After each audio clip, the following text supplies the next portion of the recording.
दिवसभर मी आपल्या नांदेडच्या परिसरामध्ये आहे. नांदेडच्या करता मी आत्ताच आज कलेक्टर नाही आहेत, ते मला वाटतं ट्रेनिंगला फक्त गेले, परंतु ॲडिशनल कलेक्टरशी बोललो तर इनोव्हेशन सेंटर आपल्याला नांदेडला द्यायचं आहे. टाटा कंपनीच्या बरोबर आम्ही टायअप केलेला आहे. आपण कॉमस्कोर नुसार आता isakal.com आहे देशातील नंबर 1 ची मराठी न्यूज वेबसाईट. प्रत्येक अपडेटसाठी isakal.com ला नक्की भेट द्या. चंद्रपूरला एक दिलेला आहे, गडचिरोलीला एक दिलेला आहे. परवा मी ठक्कर साहेब, उदय सामंत आम्ही सगळ्यांनी मिळून रत्नागिरीला पण त्याचं भूमिपूजन केलं.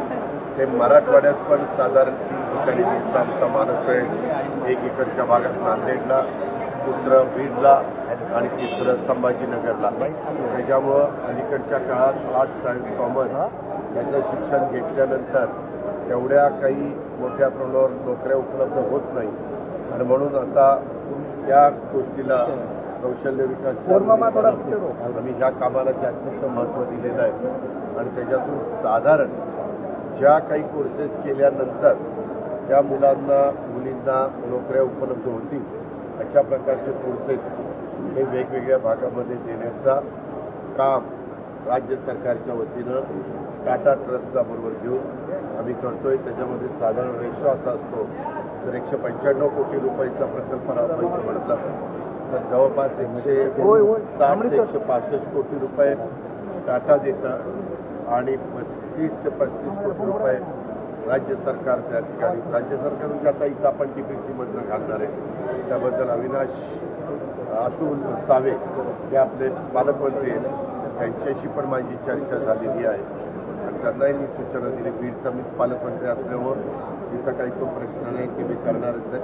आणि संभाजीनगरच्या बाबतीत पण शिक्षकांशी चर्चा करून तिथल्याही मुलामुलींना एक नवीन दालन आम्ही या निमित्तानं रोजगार मिळण्याच्या करता उघडतो.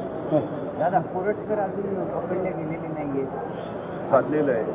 पोलीस यंत्रणेचं काम करत आहे. कधी कधी एखादी गोष्ट पकडण्याच्या करता वेळ लागतो, परंतु ते मुद्दाम कुणी प्रयत्न करता अशाचा भाग नाही. आजपर्यंत कुठल्याही न्यायालयाने त्यांना जामीन मंजूर केलेला नाही आहे. आणि त्याच्यामुळं जे काही चुकीचं वागत असतील ते कुठल्या गटाचे पक्षाचे कुणी असू द्या, त्यांच्यावर कारवाई संविधानाच्या, कायद्याच्या आणि नियमाच्या या सगळ्या जो काही त्याचा हे आहे त्या निमित्तानं आम्ही त्या ठिकाणी घेतो. दादा, लाडकी बहीण योजना चालू केली तेव्हा पैसे श्रम करता येत नाही असं तुम्ही देवेंद्र फडणवीस आणि एकनाथ शिंदेनं सांगितलं होतं. काय लाडकी बहीण योजना चालू केली तेव्हा पैशाचं श्रम करता येत नाही असं तुम्ही देवेंद्र फडणवीस आणि एकनाथ शिंदे यांना सांगितलं होतं का? अरे बाबा, मीच अर्थमंत्री होतो. निर्णय घेताना पत्रकार मित्रांनो हात जोडून विनंती केली, जरा जास्तीची माहिती घेत चला. ज्यावेळेस एखादा निर्णय होतो तो कॅबिनेटला जातो. कॅबिनेटमध्ये मुख्यमंत्र्यांच्या पासून सगळे 42च्या 42 मंत्री हजर असतात. ते चर्चा करतात. आपापली भूमिका तिथं मांडण्याचा अधिकार असतो. आम्हाला अर्थ मंत्रालय म्हणून ती सगळं तपासून घेण्याचा अधिकार असतो. आम्ही आमची मतं स्पष्टपणे सांगतो. तुम्हाला काही वाईट वाटायचं दादा, आज नांदेड